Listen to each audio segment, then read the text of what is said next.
तड़प रहे थे। मैंने वहाँ कंपाउंडर जो लगे हुए थे उनको बोला भी, कई दफ़ा बोला कि डॉक्टर साहब को बुलाओ, ये तड़प रहा है। कोई रिस्पॉन्स नहीं दिया। दवाइयाँ लिख देते रहे। हमारे में मेडिकल से दवाई लेकर वापस आया और उनके हाथ पाँव बांध रखे थे। अब कौन सा हॉस्पिटल ऐसा है जो मरीज के हाथ पैर बांधता है?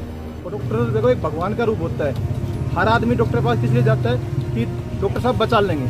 डॉक्टर एक भगवान का रूप होता है। लेकिन साहब वहाँ पे देखने के लिए दोबारा नहीं आए। इन्होंने अटेंडेंट को दोबारा बोला, उसकी हालत ज़्यादा ख़राब हुई तो उसके हाथ पैर बांध के उसको पटक दिया गया। हमको क्यों नहीं आए? तो बोला मेरे आने से क्या ये जिंदा हो जाता है, या मैं इसको हाथ लगा देता तो क्या जिंदा हो जाता। इलाज के लिए आए खोरी निवासी अशोक कुमार मृतक के परिजनों ने डॉक्टर पर लगाए आरोप और 6 दिन बीत जाने के बाद मुकदमा दर्ज नहीं होने पर ग्रामीण थाने के सामने बैठ गए धरने पर। क्या कहना है परिजनों और ग्रामीणों का, इसको लेकर सुनिए उन्हीं की जुबान से। क्या नाम आपका? मुकेश कुमार। किस तरह से किसको लेके यहाँ पर आप धरने पे बैठे हैं, बताएंगे कोई प्रकरण? जो मेरे भाई की डेथ हो गई, नील कमल हॉस्पिटल में पथरी का इलाज करवाने के लिए गए। ऑपरेशन किया, सक्सेसफुल नहीं हुआ। रात्रि को उन्होंने सारी रात वहीं रखा। ज़्यादा पेन होने पर वो तकलीफ में था, तड़प रहे थे। मैंने वहाँ कंपाउंडर जो लगे हुए थे उनको बोला भी, कई दफ़ा बोला कि डॉक्टर साहब को बुलाओ, ये तड़प रहा है। कोई रिस्पॉन्स नहीं दिया। दवाइयाँ लिख देते रहे कि भाई ये दवाई ले आओ, मेडिकल से ये दवाई ले आओ। उसके बाद मैं दोबारा मैं मेडिकल से दवाई लेकर वापस आया तो उनके हाथ पाँव बांध रखे थे। फिर मैंने पूछा कि भाई हाथ पैर कैसे बांध रखे? नहीं, बोले इनको खोल रहा है। फिर एक दफ़ा मैंने एक साइड का हाथ पाँव उसका खोल दिए थे, जिस साइड में खड़े था। अच्छा। उन्होंने मेरे को कह दिया बाहर हो जा तू। अच्छा। मैं बाहर आने के बाद में उन्होंने फिर बांध दिया उसको। मैं फिर अंदर घुसने ही नहीं दिया, अंदर से लॉक कर लिया। उन्होंने अपनी कुंडी लगा लिया। मोल्टाम थाने बाहर बैठे जी, हम अपनी मांग को लेकर। हमारी मांग ये है, जो हमारा भाई अशोक कुमार की डॉक्टर नीलकमल ने हत्या की है, ये हत्या का मतलब हत्या ही की है। क्योंकि हत्या इसलिए की है कि नीलकमल ने ऑपरेशन किया था 7 बजे। ऑपरेशन करने के बाद डॉक्टर साहब चले गए 8 बजे घर पे। तो हमारे भाई अशोक के 9 बजे दर्द उठा है।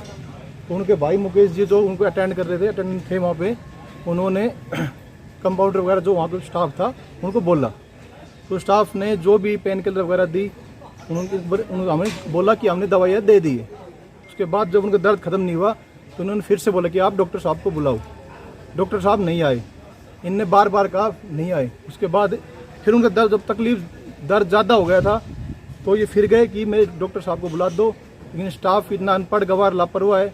नीलकमल ने सारे हत्यारे भर्ती कर रखे हैं और नीलकमल डॉक्टर साहब को बिल्कुल नहीं आए। जैसे ही इन्होंने कहा डॉक्टर को नहीं बुलाया तो उन्होंने मरीज के हाथ पैर बांध दिए। अब कौन सा हॉस्पिटल ऐसा है जो मरीज के हाथ पैर बांधता है? अगर सक्सेस ऑपरेशन नहीं हो रहा था, अगर हमारे पेशेंट की हालत ज़्यादा ख़राब थी, तो डॉक्टर साहब को का ये फ़र्ज़ बनता है भाई आपका पेशेंट है, मैंने अपना जो कर सकता था। डॉक्टर देखो एक भगवान का रूप होता है। हर आदमी डॉक्टर के पास किस लिए जाता है कि डॉक्टर साहब बचा लेंगे। डॉक्टर एक भगवान का रूप होता है। में डॉक्टर साहब पूरी रात नहीं आए। उनके स्टाफ ने हमारे पेशेंट के हाथ पैर बांध दिए। उसके बाद जैसे जैसे पूरी रात 2-3 बार भाई गए, इनको बाहर कर दिया, अंदर भी रूम में नहीं जाने के, रूम का गेट बंद कर दिया। उसके बाद जैसे 4 बज गए, जब एक स्टाफ का आदमी आया, भाई इसको उनके साथ ले उठाया, आपके भाई की हालत ज़्यादा ख़राब है, एक बार आप चेक कर लो। इन्होंने जाकर नब्ज वगैरह चेक करी तो उनकी डेथ हो चुकी थी।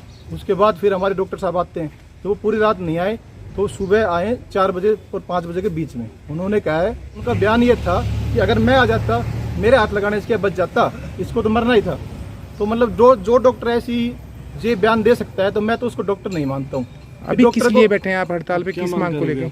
हमारी ये मांग ये है जी, हम ये चाहते हैं, पुलिस ने आज तक हम शुक्रवार को आए थे, पूरे ग्रामवासी आए थे, पूरे ग्रामवासी में आके हम एप्लीकेशन अपनी दे के गए थे कि FIR होनी चाहिए, डॉक्टर ने हत्या की है और हत्या का मुकदमा दर्ज होना चाहिए। उसको लेकर हमारी आज तक कोई कार्रवाई नहीं है। कि मामला अभी तक कार्रवाई, पुलिस ने भी कार्रवाई नहीं की है। आगे की जो हमारे रणनीति, हम SP साहब को रात दे के आ चुके हैं, आश्वासन उन्होंने हमें दिया है। अब हम यहाँ धरने पे समस्त ग्रामवासी खोरी के बैठे हुए हैं। अगर पुलिस कार्रवाई नहीं करती है तो हम आज SP साहब को देखें, कल हम IG साहब के पास जाएंगे, परसों हम अनिल विज साहब के पास जाएंगे। जब तक हमारा ये मामला दर्ज नहीं होगा, खोरी ग्रामवासी यहाँ ऐसे ही बैठे रहेंगे और हम इनके साथ ऐसे ही डटे रहेंगे। हम यहाँ से हिलेंगे नहीं। बेशक हमारा ये धरना 5 दिन चले, 10 दिन चले, 15 दिन चले, हम यहीं रहेंगे। क्या नाम है आपका? सतवीर। क्या प्रकरण है, बताएंगे किस तरह से? क्या ये हमारे गांव का जो अशोक कुमार था, ये एक नीलकमल जो हॉस्पिटल है इसमें एडमिट हुआ था। तो यहाँ इन्होंने जब एडमिट कर लिया था उसके बाद में इनका ऑपरेशन के लिए बोला कि तुम्हारा ऑपरेशन करेंगे, परंतु उनसे ऑपरेशन तो सही सक्सेस हुआ नहीं। उसके बाद में इसको परेशानियाँ बढ़ गई, इसको सांस लेने में दिक्कतें हुई। तो इसका जो भाई है, जो मुकेश कुमार है, अटेंडेंट था वहाँ पे, इसने बार बार प्रयास किया कि भाई आओ डॉक्टर साहब देखें, हमारे भाई को दिक्कत हो रही है, बहुत ज़्यादा परेशानी आ रही है। तो डॉक्टर साहब वहाँ पे देखने के लिए दोबारा नहीं आए। इन्होंने अटेंडेंट को दोबारा बोला, उसकी हालत ज़्यादा ख़राब हुई तो उसके हाथ पैर बांध के उसको पटक दिया गया। तो उसके बाद में इन्होंने फिर प्रयास किया कि भाई डॉक्टर आए और नाम पेशेंट को देखे, परंतु पेशेंट को वो देखने नहीं आए। सुबह 4 साढ़े 4 बजे मुकेश को जगाया कि भाई तेरे भाई की जो सांसें हैं ये लंबी लंबी चल रही है और इसकी वजह से एक बार चेक डॉक्टर साहब को हमने बुलाया है। उस टाइम पे जब डॉक्टर साहब आए तो वो अंतिम सांस ले रहे थे, ख़त्म हो चुके थे। तो इससे तो ये लग रहा है कि पूर्ण रूप से भाई डॉक्टर ने अपने कर्तव्य के प्रति लापरवाही की है।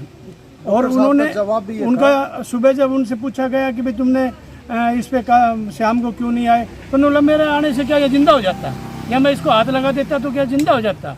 तो इस तरह की जो स्टेटमेंट है और उसके जो कर्तव्य के प्रति लापरवाही है, वो लग रहा है कि सरेआम उसकी पूरी लापरवाही है। इसकी इस तरह से ये एक हत्या का मुकदमा बनता है। आप किस मांग को लेकर इस धरने पे बैठे तो हैं? हम तो इसलिए बैठे हैं कि भाई इसके खिलाफ मुकदमा दर्ज हो, डॉक्टर के खिलाफ, कि भाई ये जो ऐसी घटना हुई है ये आगे भविष्य में और किसी के साथ ना हो।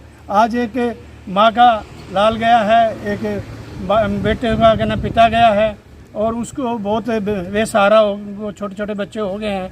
तो उस तरह के लोगों को उनको न्याय मिले, आगे भविष्य में इस तरह की गलतियां ना हो। कब तक रहेगा आपका ये धरना? हमारा ये मानना है कि जब तक FIR ना हो इतना हम इस कार्रवाई को करते चला करेंगे। इस मामले को लेकर आज आप SP साहब से भी मिले थे, तो वहाँ हाँ जी, SP साहब ने हमारी बात को, सबको गांव की बात को सुना है और उन्होंने आश्वासन दिया है कि हम इस पर कार्रवाई करवाएंगे।